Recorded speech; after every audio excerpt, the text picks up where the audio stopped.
Stanford was one of the worst teams in the ACC last season, and this year it's not really looking much better. They do return starting running back Micah Ford, along with a few others on offense and about five or six starters on defense.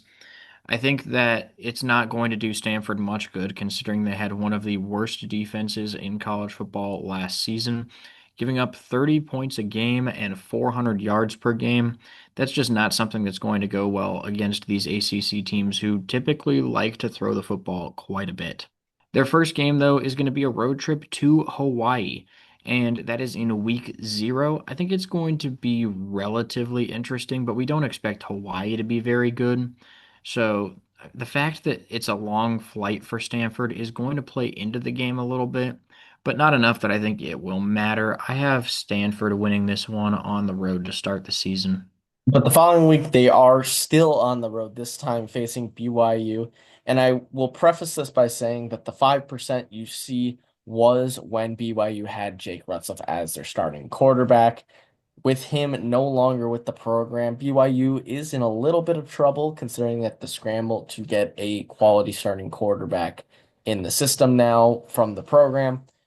But I do think the weapons that BYU has, both on offense and on defense, are good enough to still warrant only a 5% chance for Stanford in this road game. The Cardinal really just have no one that moves the needle for me to make this an even remotely close game. Micah Ford was the second leading rusher last year behind their starting quarterback in Ashton Daniels, and Ashton Daniels is now at Auburn. They have a brand new wide receiver core coming in, considering that Alec Aomanor is now in the NFL and was their best wide receiver last season. And Jonah already mentioned that despite having returners on defense, it doesn't matter because they were one of the worst defenses in college football last year. Stanford falls to 1-1 here. They have an early bye week because they played in week 0, and they get their first home game of the season, a conference game against Boston College. And Boston College is going to be, I think, a sneaky team next year. They do have a new starting quarterback in Grayson James, who was the backup for Thomas Castellanos last season and was very solid in his backup role, leading Boston College to a winning season last year. And I do think in year 2 under Bill O'Brien, Grayson James will have the opportunity to succeed, even though the team might not be as good as it was last year. Defensively, they are losing one of their biggest playmakers on the defensive line, who had 16 and a half sacks last season. But I do think they have enough guys to pick up the slack to balance that out. So Boston College is going to be a very good team. They might struggle in this game considering it is such a long road trip from the Atlantic coast to the Pacific coast to face Stanford here. But because the Cardinal do not look like they are going to be a very good team, I think Boston College still gets the win here. Then it's a road trip to Virginia, and they have North Texas quarterback Chandler Morris transferring in to be their starter, and I think that he's going to have a solid year. We expect this Virginia team to maybe compete for a bowl game, pull off an upset or two, but also lose a few games that they shouldn't. I think that that's going to give Stanford a decent chance in this game, but because it's such a long road trip and this Stanford team is going to be struggling a lot early on in the season, I just don't really see a way that they win this game. Now, the game the week after is a bit of a different story. This one, I believe Stanford will be favored in. They have the home field, and it's against San Jose State.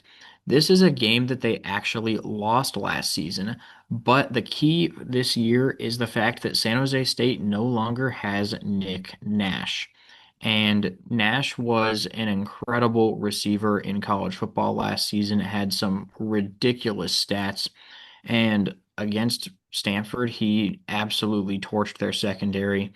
I think that this season, without him, Stanford is going to be able to get their revenge and win this game, moving to 2-3 before their second of three bye weeks. Really quickly, I just want to go over a little bit more about the San Jose State game. That is a rivalry game, so I do think it can go either way, even with the departure of Nick Nash, considering San Jose State has an air raid style offense. But like Jonah was saying, even though the passing defense last year was pretty poor, We are still going to respect the experience that they have returning and hope that they can improve on last season. So that's why they're ultimately going to avenge their loss from last year. But after that bye week, the schedule gets a lot more difficult, starting with a road trip against SMU, the regular season ACC champs from last year, and a college football playoff team. And they return starting quarterback Kevin Jennings, who is a very dangerous quarterback, has that dual threat ability, and SMU has a lot of guys returning from last season. And if they are missing some starters from last year's team, the people taking that place is mostly from the program. So that just helps to build that culture. I think SMU is just going to be a really solid team. I don't think they will repeat as regular season ACC champs. I think Clemson is an absolute juggernaut of a team that will be difficult to beat, especially for SMU. But SMU is still the better team compared to Stanford, throwing the fact that this is a road game and the Cardinals stand no chance. And then it is hosting Florida State. That is another long road trip for Stanford's opponent. But Florida State got a lot better this offseason, getting Thomas Castellanos from Boston College, getting two elite wide receivers in Squirrel White and Deuce Robinson to help Thomas Castellanos and hopefully rebound from a 2-10 season last year. One of the most shocking stories in college football last year. And I do think Florida State will be a much improved team. I don't know if they're going to return straight to competing in the ACC for a conference title, but they will be much more competitive. And once again, the better team compared to the Stanford team that has little returning production on offense.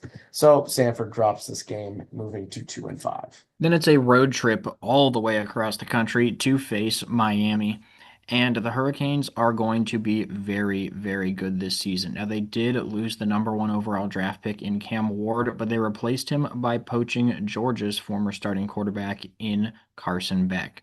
Now, I'm not personally super high on Carson Beck, but I still think he's going to be good enough that Miami will have a very solid offense. I think the bigger story is the fact that the Miami defense should be much, much better than it was last season, which makes Miami a scary team because if Carson Beck can be even half the quarterback that Cam Ward was, Miami now has a very good offense to pair with a solid defense.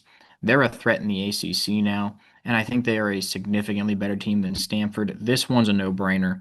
The Pitt game after that, I also think is going to be very tough for Stanford. Pitt is returning Eli Holstein along with a lot of other starters. Pitt has some of the most returning production in all of college football, which is going to make them a very good team next season. However, they had a very streaky season last year. And what I mean by that is they won 6 straight games to start the year and then lost their last 7, including a bowl game to Toledo in 6 overtimes.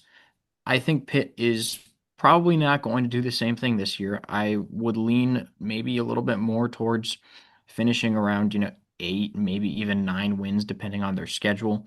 They're going to be a really, really good team.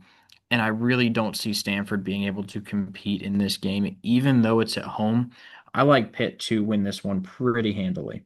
And the schedule is still difficult through the last couple games. You have a road trip to North Carolina, another really far flight to face a team that has a lot of potential, but also a lot of questions. You have Bill Belichick coming in to be the head coach for the program after coming out of retirement from an illustrious NFL career. And I don't know if his NFL success will immediately translate to the college football level, but at this point in the season, I think he will have it figured out, especially with South Alabama quarterback Gio Lopez transferring in to the Tar Heels program.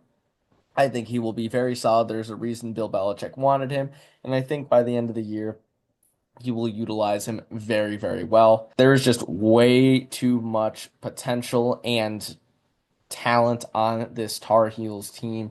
Throwing the fact that it is at home, Stanford is once again going to stand little to no chance. And they have a bye week to prepare for their last 2 games of the season. And this first one, they might actually have a chance in against Cal. And this is another rivalry game.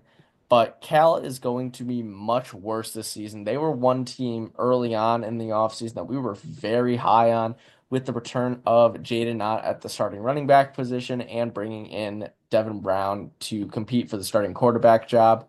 But now Jaden Ott is at Oklahoma after a mass exodus of players, after some conflicts between the athletic department and the booster program. So now Cal is much, much worse, especially after losing so many defensive players to the NFL draft, especially in that secondary. Now, I do think they can develop their young guys in that secondary to be very good, but in one season, I find that very unlikely. Despite that, they still have some more talented guys on this roster compared to Stanford. This might be another game that they have a chance in, but we are going to go with the Golden Bears here. And then to finish off their season, they get to play against Notre Dame, the team that just lost in the national championship. And while they do have to replace their starting quarterback in Riley Leonard, most likely going to be CJ Carr at this point, they have so much returning production on both sides of the ball. Jeremiah Love, Jaden Greathouse, not to mention having plenty of guys in the secondary and on the defensive line. Notre Dame is once again going to find themselves in playoff contention against Stanford. Going to be a little effort for Notre Dame to get a win here. The only factor that might give them some issue is that it is a bit of a road trip, but that will not matter. The Fighting Irish get the win, and Stanford finishes the year off 2-10. Which is a little bit worse than we originally predicted. We had them projected to go 4.05 and 7.95. We predicted them at 4 and 8. Now that projection has dropped all the way down to 3 and 9, 1.4 and 6.6 in ACC play. I think Stanford is going to be significantly worse this season. 0 and 12 is a possibility for this team, and I think it would be kind of hard for them to do it, but they could potentially be a winless team. I think the ceiling is 2 ACC wins. There's a couple in there they could maybe win, but I really think it's much more likely that we see them finish at 2 and 10 without a single win in the conference. Maybe next year can be a little bit better if you can develop some of these players, but for right now, Stanford is in for a rough season. So, thank you guys for watching. Please make sure to like and subscribe, and we'll see you in our next video.